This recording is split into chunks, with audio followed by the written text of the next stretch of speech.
All right, welcome back. RO just came and interrupted me to see if I was bump firing or had a binary trigger. Uh, no. But anyways, this is a PTR 32 KFR. No idea what the fuck that means, but it is a basically G3 chambered in 7.62 by 3.9. Forgotten Weapons has a better video about the history of the HK's 7.62 by 3.9. I guess it was only a prototype, but PTR made the real deal, sort of. It is on a G3 receiver. It's got the longer receiver, same magwell. It's just got extra shims in there and shit to feed that 7.62 by 3.9 magazine. And it seems to fit all the Magpul magazines. The newest Magpul magazines work fine. Older magazines that are Magpul for the AK, like, I don't know, like 5 years ago or so, they fit and they function well. They're just really tight. I think it's just a dimension issue towards the front of the magazine. But I have one steel mag that works, and pretty much nothing else works except for an AC Unity mag that I had. It was a 40 round mag. I just tried it today actually, and it has a bolt hold open, which works in this one time. So that follower is completely destroyed now because the bolt on, like HK G3 series rifles slams forward pretty hard. So I'll also have to get a new follower for that mag. But on this one, it is the finish on it is parkerized with like a fucking, what's the fucking name of it? Powder coated. I think it's powder coated. It could be something else, but I'm pretty sure it's powder coated. It seems to have a better fit and finish than my PTR 9CT and PTR 91 GI model. The GI model is had Cerakoted. So GI model's got a nice coating on that because of Charger Arms. They did the Cerakote job on my PTR 91 and MP5. The MP5 I got Cerakoted just because it had a black finish on it like this, but it just looked weird, like a toy or something like that. I don't think there's like something weird about the finish. You could just like tell that it was kind of just off a little bit. So I got it Cerakoted. And with the PTR 91, that was just parkerized since it was the GI model. So I got that Cerakoted too. And it makes cleaning a whole lot easier because these get extremely dirty and they're not painted or powder coated on the inside. It's just parkerization because that powder coating adds a thickness to it. So on the inside, they're just parkerized for the most part, which is pretty difficult to clean some carbon out of, especially if you're running suppressed. Speaking of which, I do see a lot of people running these suppressed. I'm kind of over running the G3 platform, and and I wouldn't really want to run this suppressed either, just because it's already a heavy gun for what it is, and to add a whole suppressor on there and everything else, it's cool, but it's just not as cool as this, the way it is. This one came with, well, first of all, there's an older PTR 32. Sorry, it's a little cold out if my voice is shaky, but there's a PTR 32. It was like a first gen by PTR, and the handguard was actually like the HK 33 style, so it was a little bit shorter, which I wish they would have done with this, just to stick to it, because I think that just that little bit of a shorter handguard looks more assault rifle-y, I think. And this is a 16-inch barrel. I guess it's like a medium contour. It's not thin, it's not heavy, but it's kind of closer to light, but not super thin. AC Unity handguard seems to be really well, fits super tight. You might need to do some minor fitting, but I just got a hammer out and got it on there. So there's that. You got the bipod. Good luck finding these right now. The charging handle has the plastic or rubberish kind of thing on there rather than just a bare metal charging handle, so that's cool, I guess. We got I'll get to the scope last, but yeah, got a retractable stock on here. That is, this whole rifle, everything on the outside takes G3 PTR 91 HK 91 furniture. So that's one plus side of having this with a longer handguard. It's like completely compatible with the other 91, so if something were to happen, the rifle breaks or something, don't have to throw away all this shit. Wouldn't want to throw it away anyways, but I can just reuse it on this or something, and I can mix and match, and it's cool. I've probably seen this before. It's the SIG Bravo 3 scope. It's a 3 power. Personally, I think 1.5 to 2.5 is a scam. Like you could just see that far, and if you want to see further, just go with 3 or above, preferably 4 or above, but this is 3. Yeah, I got a clipped and pinned lower. For people who don't know about clipped and pin lowers, it's basically an HK lower with the pin right here clipped and pinned in there, so it looks like there's a pin, but there's really not. It's just kind of a cosmetic thing to make it look how it's supposed to look, because, you know, stupid ass ATF, for some reason they can't have a fucking pin there. It is an SEF lower, and out of the box, if I remember, this thing was shooting like maybe 1 or 2 clicks to the right. I had to adjust it, but other than that, it seemed right spot on out of the box, if I remember correctly. And there's not been a single issue. It's functioned. There's, you know, like PTR and DS arms, they're the ones that make the battle rifles, the FAL, the PTR 91, and that kind of a platform. And a lot of people think because you're paying that much money to get the rifle, you're paying a premium for it. Not really. What you're doing is you're paying like that much money to get a guy to make you a roller lock gun that no one else makes. So when you get this, yeah, it's a little bit more than an AR-15, but it's definitely not an AR-15. That's why. Of course, it's never going to be as good as HK. It's never going to be as good as probably Zenith or, you know, those other POFs. But for an American-made version, I think it's great. The only thing that I wish they would do is nitride their barrels at least, because I'm pretty sure this is a 4140 steel barrel. Not bad, but it doesn't have any rifling. It doesn't have, I mean, it doesn't have any nitride. It doesn't have any chrome lining. I just wish they would have done that, especially for a firearm chamber in 7.62x39, because some people might have some corrosive ammo left over. But anyways, for like the PTR 91 and this, they definitely should nitride or chrome line their barrels, just to, it's like 30-40 extra bucks probably at the end of the day. Even if it's 100 extra bucks, I'd pay that. And then I think you'd have a really solid rifle if that was done. Theoretically, I guess you could go on like HK parts or something and get like a different barrel and have somebody throw it in there, but then you might have some kind of feeding issues with the gun. So I don't know. I don't know much about making or disassembling and fucking doing all crazy sorts of stuff with the roller lock platform. I just keep it how it is, pretty much stock. They're all easy to take apart. They're all easy to clean for the most part. There's no gas system. This is not a gas tube, it's a caulking tube. So if you're new to roller locks, go ahead and look into that somewhere else. Muzzle device seems to be fine. Flash hider.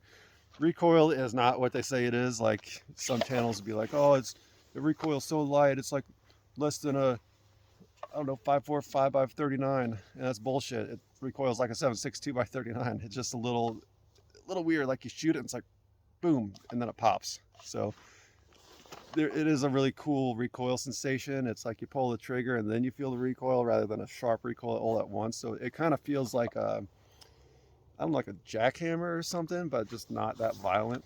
It's it's very smooth. If this thing had a full auto trigger, I'm pretty sure that'd be very easy to control. But it's not 5.4 5x39 easy to control.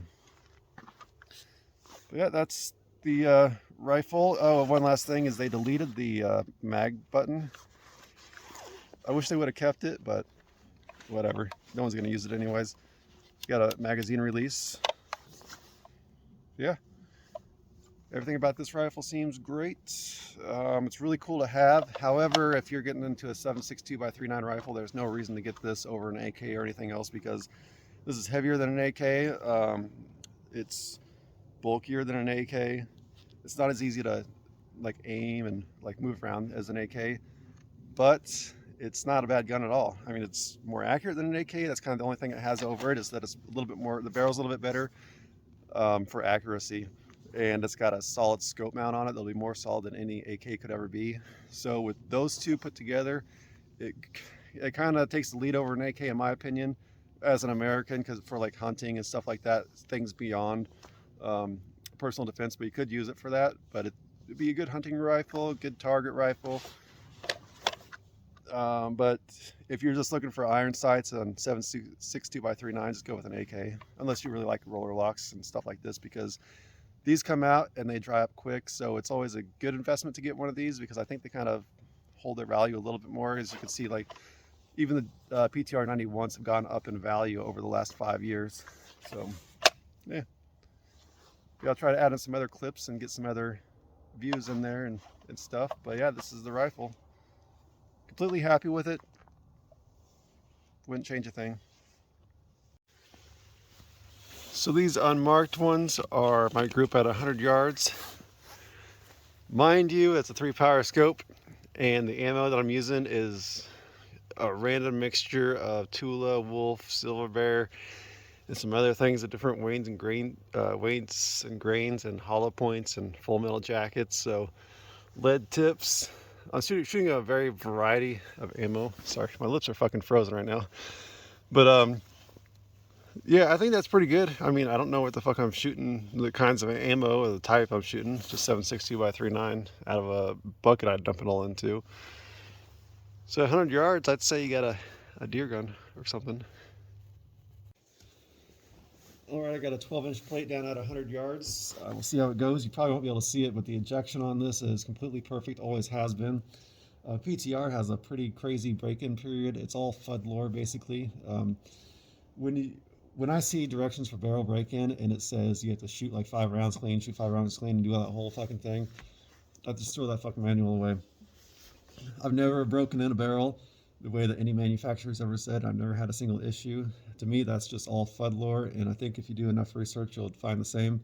That might come into play on super duper high-end, crazy, long-range rifles for competition and stuff like that.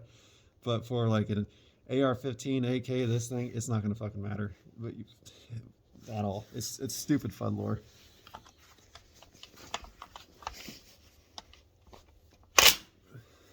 By the way, like I said, Sig Bravo 3 scope. It's not a scope. It's it's kind of like an ACOG, whatever the fuck you call it. It's fixed magnification at 3 power.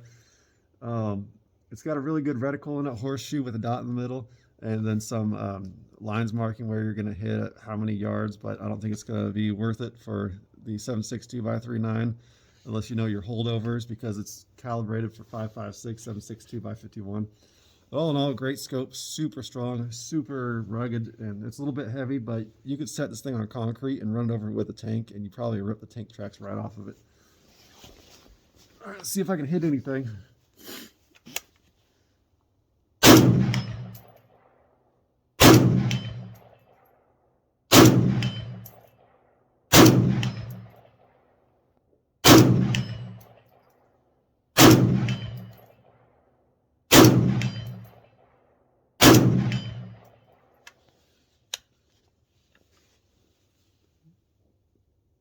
That's pretty fucking cool.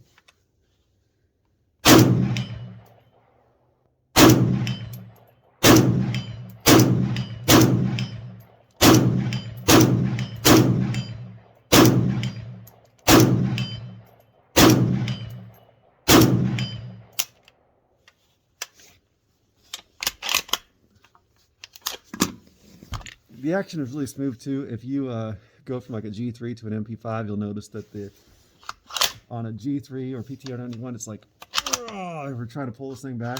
But after a while, after you break it in and all that stuff, it becomes really easy. MP5 just unlocks super easy without even trying.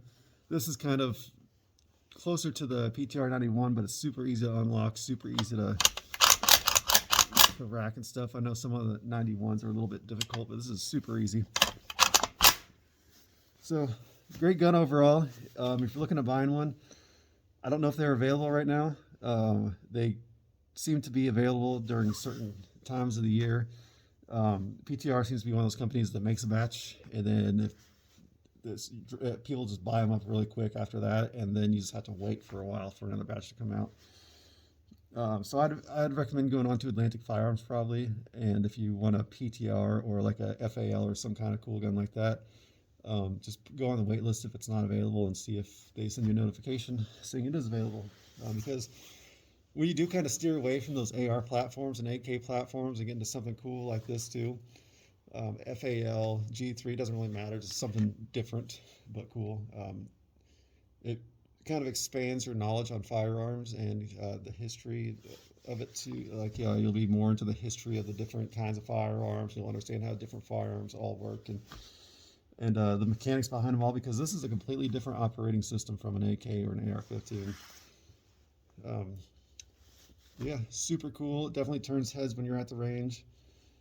Yeah, very fucking cool. But anyways, I'm gonna keep shooting, and actually, before I cut out this video, one moment.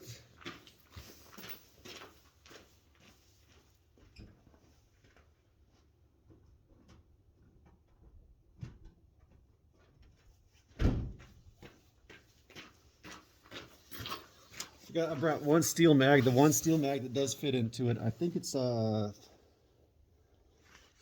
pretty sure this is just a standard Romanian mag. But it's a very tight fit. We'll see if it works. We'll see if it's reliable. And then after that, I'm probably gonna go home and have some like bacon or something.